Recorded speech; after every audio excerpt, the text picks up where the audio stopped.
মাদানী বোলা এজন টেৰৰিষ্টে এজন মাদানী বোলা এজন টেৰৰিষ্টৰ উচতনি দিয়া ব্যক্তিয়ে এজন মাদানী বোলা বাহিৰৰ পৰা এজন মাদানী বোলা টেৰৰিষ্ট জাতীয় মানুহ এটাই আমাৰ মুখ্যমন্ত্ৰীক সম্প্ৰসাৰণ কৰিব বুলি ক'ব আমাৰ মুখ্যমন্ত্ৰীক গ্ৰেপ্তাৰ কৰিম বুলি ক'ব আমাৰ মুখ্যমন্ত্ৰী বুলি এইকাৰণে কৈছোঁ আজি মই ভাৰতীয় জনতা পাৰ্টিত আছোঁ তেখেত মোৰ মুখ্যমন্ত্ৰী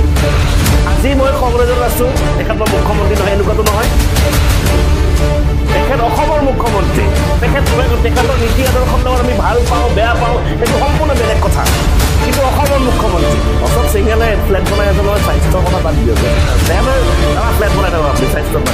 মাদানী বোলা এজন উগ্ৰপন্থীয়ে এই মাদানী বোলা উগ্ৰপন্থীক যদি কৈ দিছোঁ তুমি চিঞৰিবা তোমালোকৰ নিজৰ জেগাত আৰু এইটো কথা কৈ যদি অসমত ভৰি দিয়া অসমৰ চাৰিসীমাত য'তে ভৰি দিয়া এই ভৰিখন ভাঙি হাতত দি দিম একদম স্পষ্ট প্ৰথম কথা আমি দেৱজিৎ চৌধুৰীক আমি শুভেচ্ছা জ্ঞাপন কৰিছোঁ তেখেতৰ দায়িত্ব নতুন ল'ব কিন্তু এইটো কথাও ঠিক যে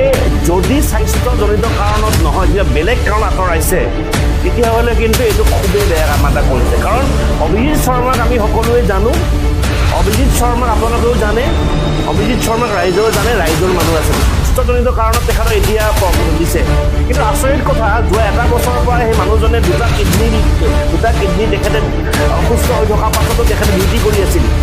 30 মে'ত তেখেতে চাকৰিৰ পৰা ছুটি লৈছে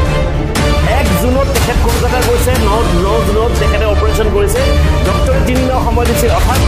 9 ছেপ্টেম্বৰত তেখেত সম্পূৰ্ণ সুস্থ হৈ উঠা কথা আৰু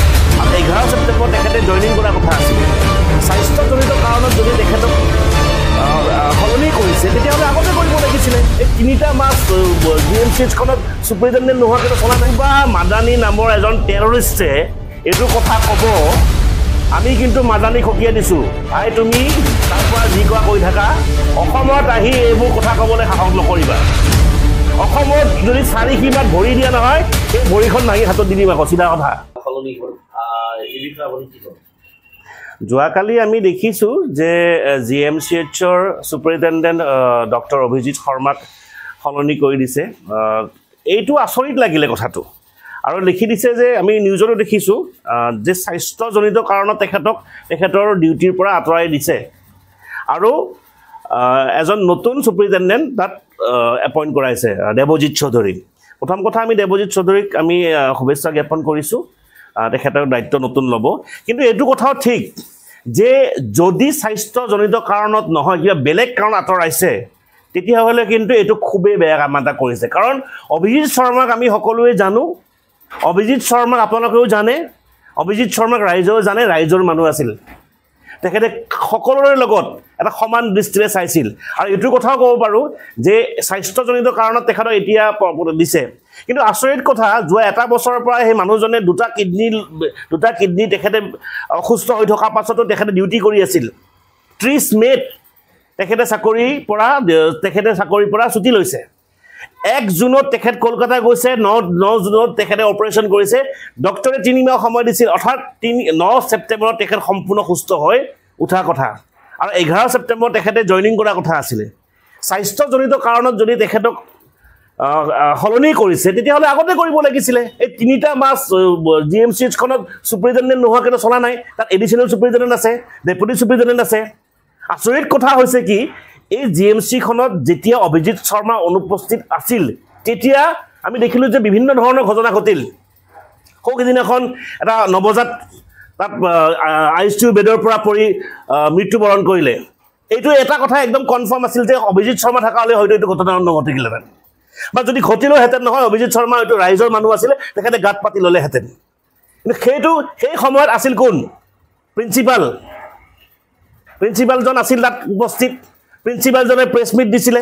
আমি দেখিছোঁ কিন্তু অপহৰণ কৰিব লাগিছিল কাক বদলি কৰিব লাগিছিল কাক কৰিছে কাক প্ৰিন্সিপালজনক সলনি কিয় নকৰিলে অচ্যুত বৈশ্য কিয় সলনি নকৰিলে আমি একত্ৰিত যুৱ পৰিষদে দাবী কৰিছোঁ অকল কেৱল এই যে ছুপাৰিণ্টেণ্ডেণ্টজন সলনি কৰি সেইজনো তেখেতক স্বাস্থ্য কাৰণত সলনি কৰিছে আমি দাবী জনাইছোঁ যে অচ্যুত বৈশ্যকো সম্প্ৰসাৰণ কৰিব লাগে এইখিনিতে আৰু এটা কথা সংবাদ মাধ্যমে মুখ্যমন্ত্ৰী প্ৰশ্ন কৰিছিল নাৰ্ছক গ্ৰেপ্তাৰ কৰা হৈছে এগৰাকী নাৰ্ছে 35টা শিশুক চম্ভালিব লগা হৈছিল এটা ভয়ংকৰ কথা আৰু সাংবাদিকে যেতিয়া প্ৰশ্ন কৰিছিল মুখ্যমন্ত্ৰী কৈছে নাই একো নহয় অসমৰ বেলেগ আজি নলবাৰীত কক উমুকত কক তুমুকত কক কিন্তু জিএমচিএইচত সকলো আছে জিএমচিএইচত আজিলৈকে একো অসুবিধা নাই জিএমচি টপ মষ্টত আছে আৰু আপোনালোকে এই ঘটনাটো ডাঙৰ কৰি নাথাকিব এনেকে ডাক্তৰৰ কথা কৈছিল যে এটা কথা বুজিছো মই এটা কথা ক'ব এটা কথা মাননীয় মুখ্যমন্ত্ৰী ডাঙৰীয়াই কৰিব লাগে যে জিএমচিএইচ খনত কি চলি আছে তেখেতে এটা নিজাববীয়াকৈ কমিটি এখন গঠন কৰি দিয়ক সেই কমিটিখনে একমাহ জিএমচি খনত কাকো নজনোৱাকে ঘূৰক সেই কমিটিখনে কাকো নজনোৱাকে জিএমচি খনত কি চলি আছে এটা নাৰ্ছে কিমানটা বাচ্চাক চাব লগা হৈছে এটা ডক্টৰে কিমান পেচেণ্ট চাব লগা হৈছে সেই গোটেই কথাখিনি কোনো সংবাদ মাধ্যমৰ পৰা জানিব নালাগে কোনো সংগঠনৰ পৰা জানিব নালাগে কোনো ৰাইজৰ পৰা জানিব নালাগে মুখ্যমন্ত্ৰীয়ে সেইখিনি কথা তেখেতে নিজাববীয়াকৈ 3-4 জন তেখেতৰতো বহুত সোৰ্স আছে তেখেতে নিজাববীয়াকৈ 3-4 জন জিএমচিত ভিতৰত কমাই দিয়ক কাকো ক'ব নালাগে কি চলি আছে জিএমচিত মুখ্যমন্ত্ৰী ডাঙৰীয়াই গম পাই যাব আৰু মুখ্যমন্ত্ৰী ডাঙৰীয়াই এই কামটো কৰিলে সেই কামটো কৰা হলে হয়তো আপোনালোকে যেটো প্ৰশ্ন কৰিছে সংবাদ মাধ্যমৰ পৰা যেটো প্ৰশ্ন কৰিছে সেই উত্তৰটো তেখেতে নিদিলেহেঁতেন তেখেতে জ্ঞাতই নহয় তেখেতক যেটো ৰিপৰ্ট দিছে প্ৰিন্সিপালজনে সেইটো মতে তেওঁ কৈছে প্ৰিন্সিপালজনে ক'ব নেকি তেতিয়া আমাৰ হস্পিটেলখনত অমুক কাম চলি আছে প্ৰিন্সিপালটো কেতিয়া নকয় প্ৰিন্সিপালজনে ক'ব আমাৰ হস্পিটেলত খুব ভাল কাম চলি আছে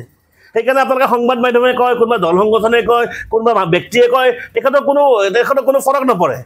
কাৰণ তেখেতে নিজাববীয়াকৈ মুখ্যমন্ত্ৰী ডাঙৰীয়া আপুনি নিজাববীয়াকৈ 3-4 জন মানুহ এপইণ্ট কৰক দাঁত সোমাই থৈ দিয়ক CID আছে নহয় CBI আছে নহয় এনে ধৰণে এজেন্সিৰ মানুহ লগিনে সোমাই দিয়ক কি চলি আছে গম পাই যাব আৰু হয়তো আৰু এটা কথা দাবী জনাইছো এটা কথা আমি ৰিকুৱেষ্ট কৰিছো যে অভিজিত শৰ্মাক আপোনালোকে সম্প্ৰসাৰণ কৰিছে হেৰি স্বাস্থ্যজনিত কাৰণত কিন্তু তেখেতে যেতিয়া সুস্বাস্থ্য হৈ আহিব আমি অনুৰোধ জনাইছো তেখেতক পুনৰ সেই পোষ্টটো দিবৰ বাবে ইমান ডাঙৰ ঘটনা এটা ঘটিল স্বাস্থ্যমন্ত্ৰী অশোক সিংঘলে একোৱে নকলে নীৰৱ হৈ থাকিল অশোক সিংঘলে ফ্লেট বনাই এজনৰ স্বাস্থ্যৰ কথা বাদ দিয়কে তাৰা ফ্লেট বনাই থাকক আপুনি স্বাস্থ্য বাদ দিয়ক জমিয়ত উলেমা হিন্দ যি মাদানী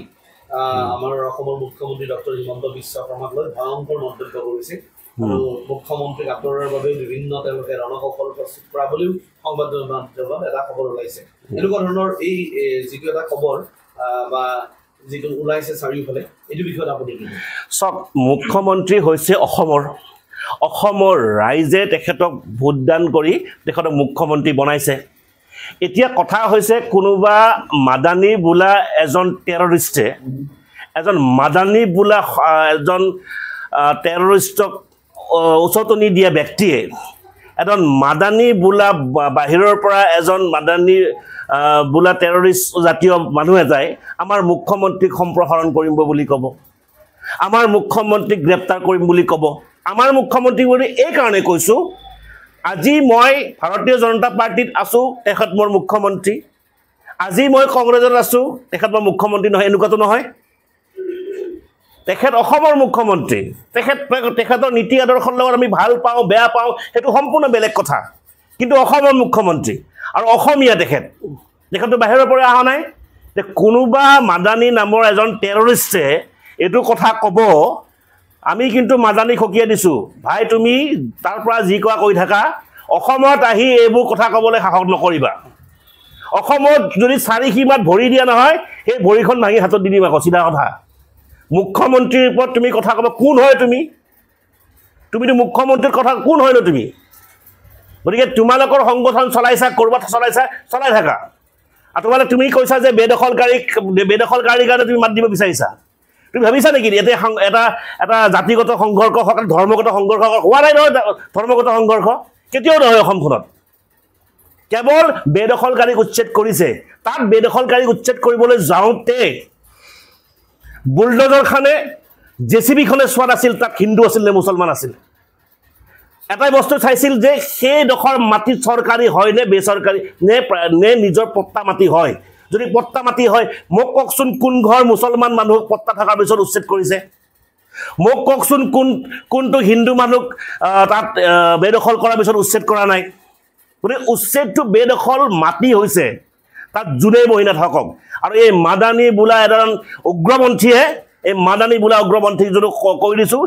তুমি তাত চিঞৰিবা তোমালোকৰ নিজৰ জেগাত আৰু এইটো কথা কৈ যদি অসমত ভৰি দিয়া অসমৰ চাৰিসীমাত য'তে ভৰি দিয়া সেই ভৰিখন ভাঙি হাতত দি দিম একদম স্পষ্ট কথা এইটো কাৰণত কিন্তু অকল মই বুলি নহয় মুখ্যমন্ত্ৰীক গালি দিব অসমৰ প্ৰতিজন যুৱক ওলাই আহিব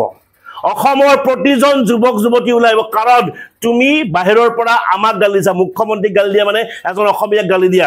মুখ্যমন্ত্ৰীক গালি দিয়া মানে অসমৰ ব্যক্তিক গালি দিয়া এইকাৰণে কৈছোঁ যে মাদানী বোলাটোক কৈছোঁ আপুনি এই টেৰৰিষ্টক উচতনি দিয়া আপুনি টেৰৰিষ্টৰ আকা বুলি যে কয় এইটো আপুনি হয় আপুনি আপোনাৰ মন্তব্য আপোনালোকৰ ৰাখক মুখ্যমন্ত্ৰী কি কৰিছে নকৰিছে যদি বেয়া পাইছে অহা 26ত মুখ্যমন্ত্ৰীক আঁতৰাই দিব ৰাইজে আপুনি ক'বলৈ কোন হয় গতিকে এইবিলাক কথাৰ পৰা অকণ বিৰত থাকক Stay informed, stay ahead. News Any 365.